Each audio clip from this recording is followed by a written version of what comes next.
Hey, what's going on, chess fanatics? Hope everyone's doing well. We're back to play some more Blitz chess. Yesterday had some technical malfunctions where I forgot to record the front end of the game, but we did beat a 17, I don't know, let's say 50 rated player, which has improved our rating to 1676. So we're looking to cross over 1680. And we're going to just continue with the ready for now and see how it winds up doing. Opponent is out of Pakistan. And a couple options. We can just take the pawn. We can develop with d4. Let's take. I'm assuming, yeah, pawn takes. Okay. We'll develop the bishop out. We'll change things up a little bit here. Now, we'll go knight out. I think what we'll do, it's kind of looking a little blocked in here. I was going to say let's play g3, but it might not make sense in this scenario. Maybe, I feel like we have some time. We can play a slower move as opposed to jumping in. Let's just play h3. Okay, so now we'll play bishop to d3. We'll just offer a trade here. I don't think they have anything better than to accept that trade. Okay, they say you take me, but we don't want that. In fact, what we want to do is jump our knight in. A bit of a wasted tempo, so to speak. Now, what if we can't go out? We'll drop the bishop, obviously. So let's just castle. Okay. So our knight is sitting pretty. We'll leave it there on e5, occupying some nice squares. Okay, so opponent hoping to come into b4 here. We don't want that to happen. What if we just expand here on the queen side? What is their response? We can't really expand with the b pawn because I'll drop the knight. Let's take. And now we'll have this lovely little fork here. If they would have taken with the bishop, then we would have just captured back with the bishop. So before we just snap to a decision, is there something better for us? Probably not. Let's just take it. It's a nice little sequence of events there. Now, we might actually just look to play f4. I feel like we have their queen side closed down. I'm not sure if there's any downfall to playing like this. We can play rook to f3, bring our other rook over. I don't know that that's such a great move. Again, now just bring the other rook over. Guess we can't really play like this, unfortunately. Okay, so he's going to start rerouting the knight. He wants in here. What if we just play? Is that insane? Or what about this? Takes, takes, takes. You know what, let's just do it. I feel like it's kind of a crazy move. And if he plays here, we're going to just push e5. If he develops a rook, we're also going to just play e5. Okay, so we now close out that bishop.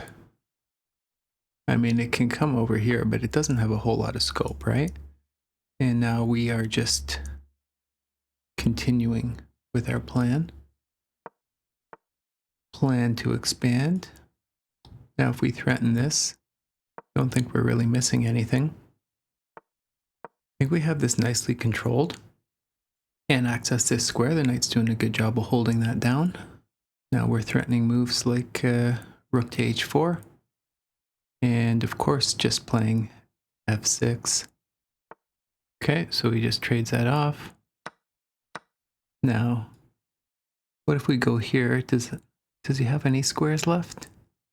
He does, just barely. Okay, that's fine. I mean, what about throwing in a move like this? What's he gonna do? Push, right? Okay, what if we just play rook over? You know what? Let's not get super fancy. Let's just snack on the pawn. I mean, is he really gonna come down in here? I don't see how that's gonna help his position. Okay, now what do we have here? Takes, takes, takes. Okay, I think pushing right now is the proper response because now we take away G7 from our opponent and we're looking to just play rook over and then sack. Wow. Okay. Now what's the move? I mean, king over is too slow. Do we just threaten the rook here? Or threaten the queen? So if takes, mate. So they can't really do that. So let's go over. Rook over. Okay, let's just protect that check. Okay. Now, okay, let's do this. Now what about sacking here? Okay, so now we'll play rook over after we protect the g2 pawn. He can't take here because he'd get mated. That is just a free piece. And that's the game. So we had a lot of pressure there. Opponent 1675. So we are now rated 1684. I think that might be a peak on this channel. Now let's take a look at the game review and see where we went awry. Okay, so we played 87.4. Pretty consistent advantage, although we did offer up a drawing position at some point. Says we played at a 2200 level, opponent played at 1800, and 97.3 on the opening versus 96, and middle game 82 versus 67, so it looks like that made the difference there. Okay, let's start the review. So this is all book. This is the Queen's Gambit declined. Interesting. Played it 10 times as white. I kind of guess it transposes into that. I play QGD from the black side frequently. This is a move that we'll see come up sometimes in a London style position, for example. I guess it's kind of reminiscent from that in some ways. So we got a nice tempo here. But all things considered, it's pretty equal. It wanted knight takes. I thought about knight takes, but then I thought there's no way because it's so pretty sitting on e5 there. This apparently is a good move, but I felt like easily thwarted by a3. And then we get some free expansion on the B file here and really kind of shut that knight out. Okay, so here's where they made a mistake. Now, this was nice because they were thinking, of course, you know, if they take, well, then, hey, we're just in an obviously winning position. So a nice little bit of tactics there. And since they had to capture with the queen, I calculated, of course, that was going to give us the exchange. Have to be careful that these squares are covered because it could be, for example, that we make this move and they're able to come in and have a mate threat. So while you could win a rook, you could get mated, but we calculated that that was not a possibility. And we were right. So this is a great move. Apparently puts us at +3. And I felt like it was pretty smooth sailing from here on out. Although it does state obviously that we made a mistake once again here, right? So this is good. I thought this was pretty great, to be honest, because it shuts down any counterplay they have. This knight is really offside. They're already down in exchange. You know, f4, we got moves like e4, f5, things along those lines. So it felt like a very good position, but I'm sure there's better moves. Now this just gave us free development. We wanted to do this anyway, so they probably would have been better off just looking to centralize the queen somewhere. And, you know, end of the day though, it's still a pretty tough position. Okay, so this is the best move. I am happy to see that. I thought this was now great. You know, they have to try and get the knight into the game, but it did allow us to close down the structure. And again, I thought that this was a logical move. They don't really have a lot of great squares. Oh, wow. And it's because, is it because queen takes? Yeah. So queen takes, knight in. And then what do we have to play here? Rook to d3. Interesting. Yeah, and it's just equal at this point in time. I mean, I guess that's fair. I feel like okay, it's negative point 0.5. Like we're still gonna push and try and win. We do have uh, the exchange. We've got 4-on-3 here. Like, yeah, okay, they got these 2 passed pawns. I guess that's why it's closer than it could be. But while I would not have wanted this to be the position, I guess we're dropping this one too, right? I missed that one. And our opponent did too. Likely they were just worried about the queen getting trapped.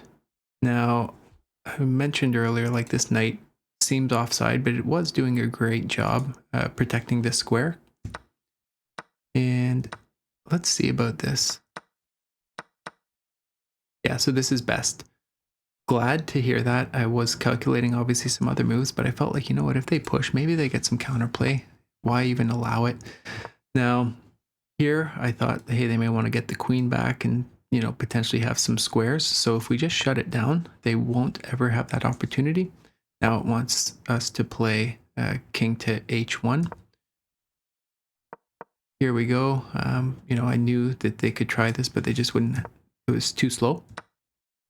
So we were able to take. This is excellent. Good to hear. So we have this protected. I knew at some point that we obviously had to hide the king. Now, yeah.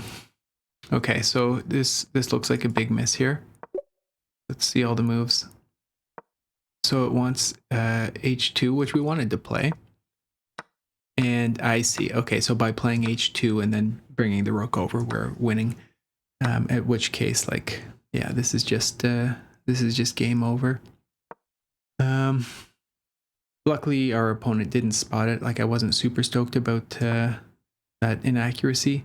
But from here on out, I felt like we're in a really good position because we're going to just triple up here and brute force mate on the back, right? Basically, when the queen moves, we would play rook down, rook over, next rook up is going to be mate in that scenario. So our opponent tried to get a little bit of counterplay here. Now we tucked our king away. Glad to see that was the best move. Don't allow any counterplay if we don't have to. And this I calculated was just a mistake because it's a free piece. There's nothing they could do to stop mate. So they were basically in a lose-lose position. We were going to be crashing through. So there we go. Got the win today. We're rated 1684. Maybe we'll cross over into the 1700s in the next day or two over the course of the weekend. So stay tuned, guys. Thanks for watching. See you tomorrow. Bye.